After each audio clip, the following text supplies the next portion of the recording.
What's up, YouTube? Day number one. Day number one. Finally decided to do it. And you know what? We're just going for a ride.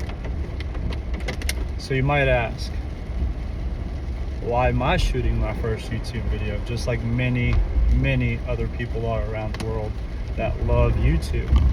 Just like you, because you're watching this video, you most likely enjoy and consume a lot of YouTube. Just like me, I do too. And I've always wanted to do this and tell my story and share some of my knowledge as a young 30-year-old man living in the United States as a small business owner, and what that's like. It's probably one of the best decisions I've ever made in my life. Don't get me wrong, it's not easy. It's 80-hour weeks plus. We'll get to that in the future. Drop a comment or tell me if you would like to hear more about what I do and our little pressure washing company that's growing in Virginia.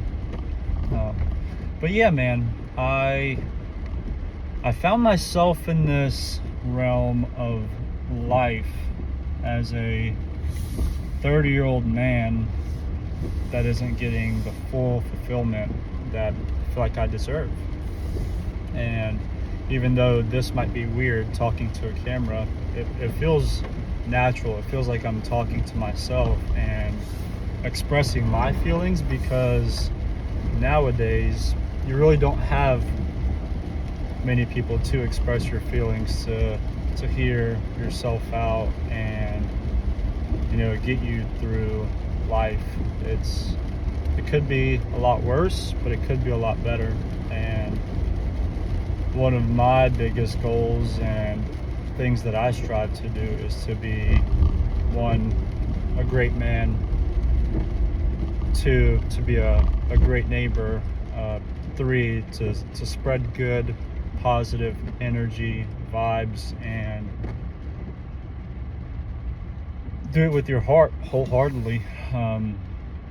So I've lost that a little bit, just because of how much time I've put into, for example, this YouTube video. I knew I've always wanted to start a YouTube video, and I knew I always would start a YouTube video, but I went down that rabbit hole of writing 4 pages worth of stuff that people are telling you how to get views, how to get monetized, how to do all this, how to do all that. And it was just falling back into that snowball effect of overthinking it and not getting anywhere, just because it was just so much. So 2 days ago, I told myself I would start this YouTube video, and it is 5:30 p.m. It's starting to get dark. It's towards the end of the day. My girlfriend told me, LD, just go out, take a drive, speak to the camera, and you won't regret it. So that's what I'm doing, and it already feels awesome. I feel like if you're watching this video, this is your sign to do something with your life if you consume YouTube and produce and fulfill what you wholeheartedly want and deserve and want to aspire and to be and grow and to change and feel the best you've ever felt, because that's all what I feel like that's just human nature, is to be happy, to travel, to be in nature, to explore. I'll give you guys a little backstory of my career and how my life has bounced from place to place. My family moved from Bosnia to America in 2001. No English, no money. My parents were in their 20s. I was the youngest born in '94. I've got 2 brothers, a sister, and we came here with nothing. So my parents didn't know anything about money. They couldn't speak English. They didn't really know many people other than my cousin and their family that moved here. They had to help us with communicating. So growing up as a foreigner, most Eastern Europeans just love soccer. We love our football. That's what I've played my entire life. I did kick and punt, football and the American football in high school, but I knew that I never wanted to work for somebody, and I really didn't have a choice because I went to community college. I wanted to be a cop because I loved the adrenaline rush, so I studied criminal justice. I had like 8 credits left to do before I graduated, and I got a job offer as a detailer for a BMW shop here locally in Roanoke, Virginia. So I was like, you know what? It was like $17 an hour, and it was great. So I decided to hop onto it part-time. Within 2 weeks, I was surrounded by foreign cars, BMWs, Audis, and I kind of fell in love with cleaning and detailing a dirty car that deserves to look good and be clean. After a couple months go by, they asked me if I knew anything about working on a car, and most of my young teenage life, I flipped cars. I would buy Honda Civics, clean them up, change some parts, and turn around, sell them, and make a couple $100, sometimes thousands of dollars. But I knew a little bit. I didn't know enough, but I felt like I never say no because I have that drive and that mentality that whatever I'm going to do, I'm going to be good at. I'm going to give it all that I can, and I will be successful at it. So I got an internship for 6 months to work at the same dealership as a mechanic, making more money than a police officer would. And this was back in 2014. So I did it.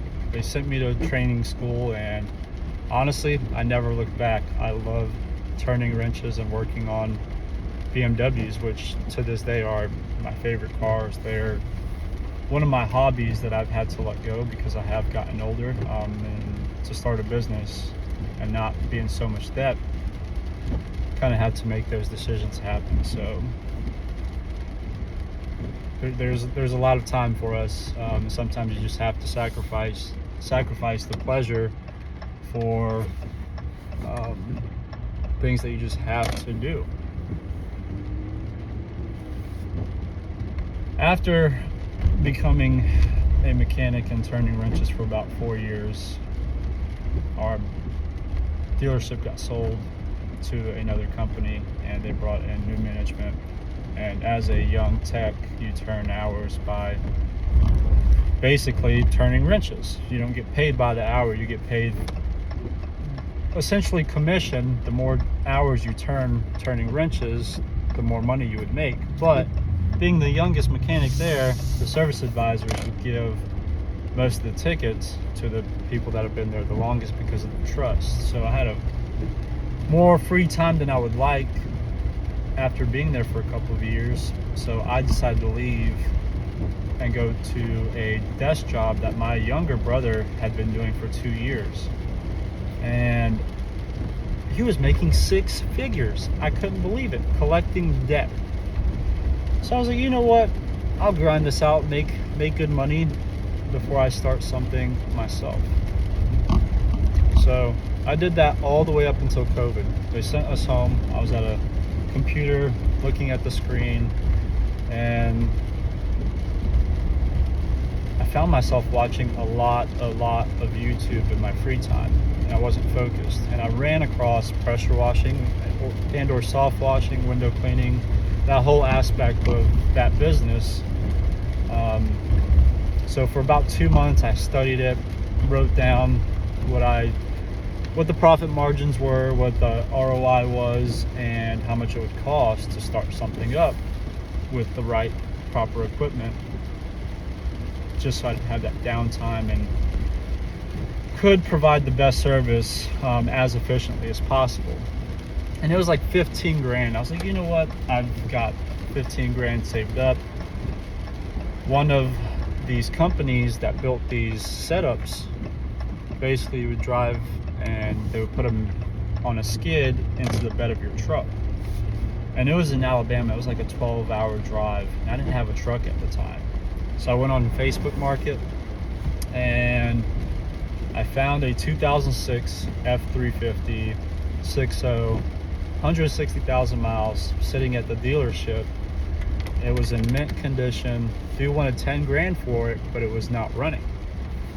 And once again, I have a background of, working on cars, so I decided to purchase this thing because it was such a good deal at the time, in 2018 or 19. No, this was in 2020. Truck values were very, very high. So for 10 grand, that was like a $20,000 truck. I asked one of my diesel buddies how much it would cost to put a high pressure fuel pump in it, and it was like $2,000 when the dealership wanted to charge this guy 8 grand. So went down, picked it up, hauled it home, and got it fixed within 2 or 3 days. I drove this truck all the way down to Roanoke, Alabama, and picked up the skid. Got back home. This was probably like February time. And pressure washing is seasonal, so you can't do it typically during January and February because of snow.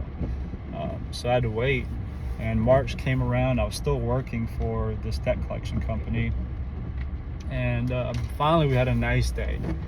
You have people working out in their yard, and that's just what you needed to go do, is just go out there, sell yourself, sell your service. So I did that.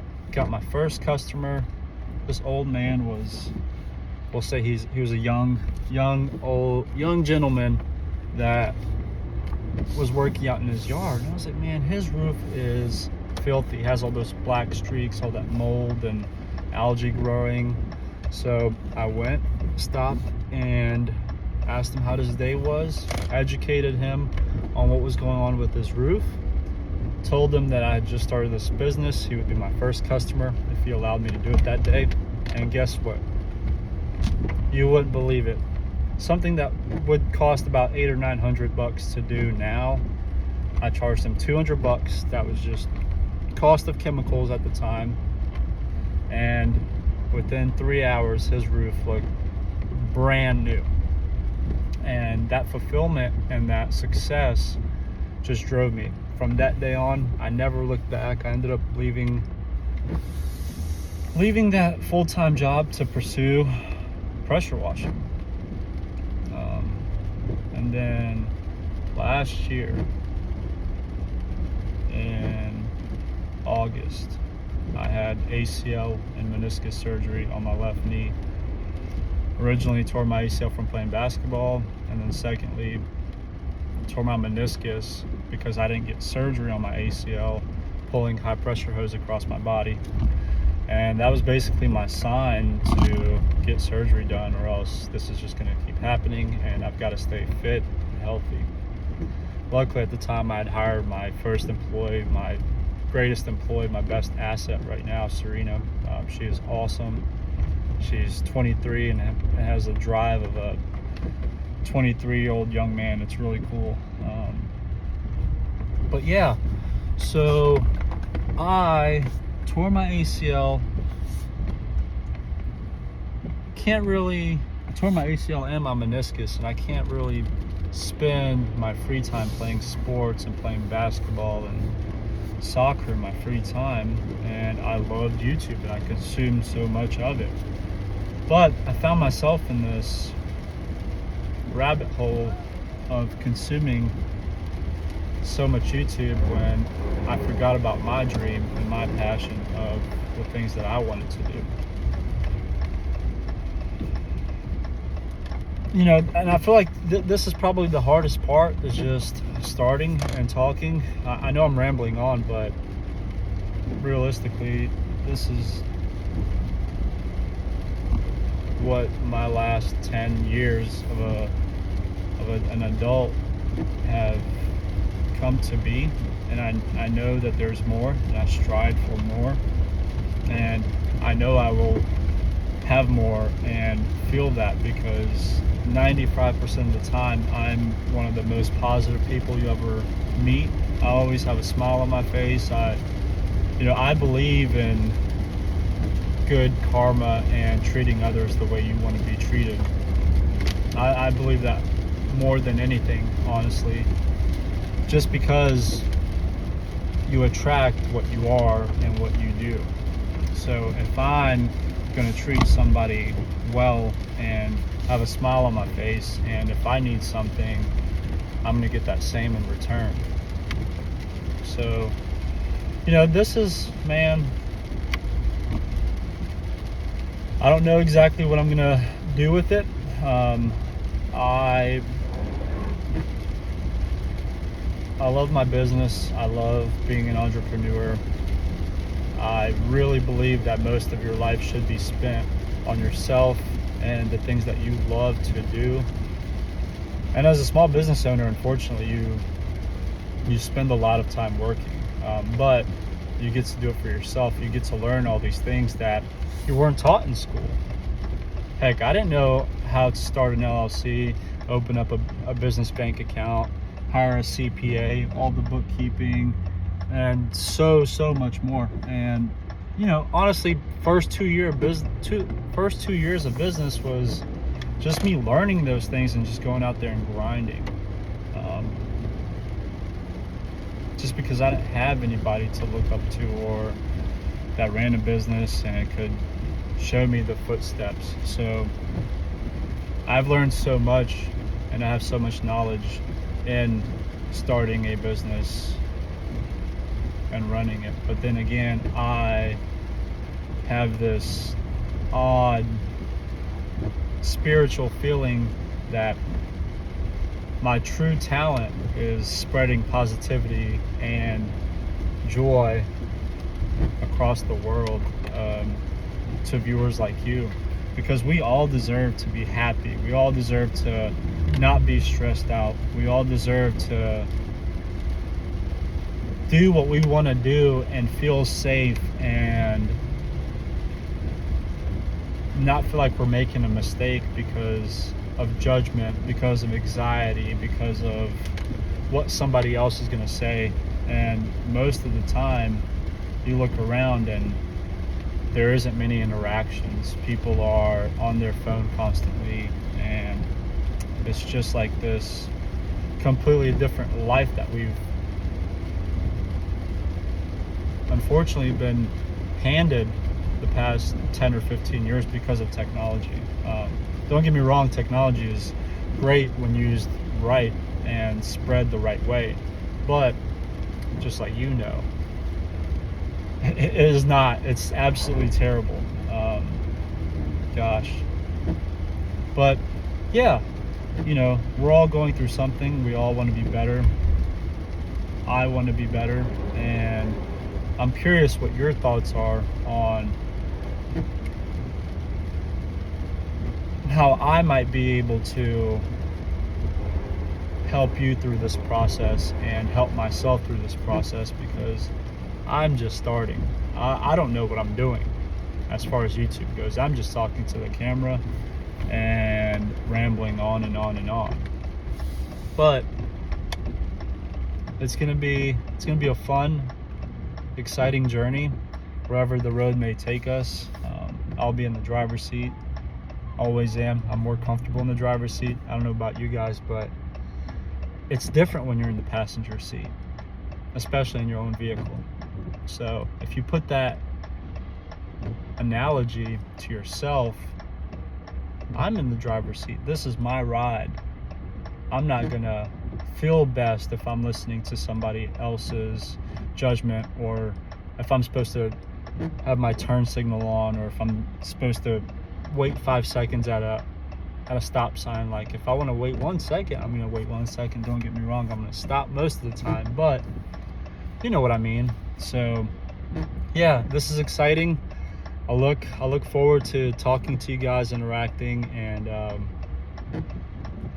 day one, it's February the 12th, 5:51, 20 minutes long. Wow, can't believe I've spoken for 20 minutes. But hope you guys have a great day, and I will see you guys in the next one. Peace.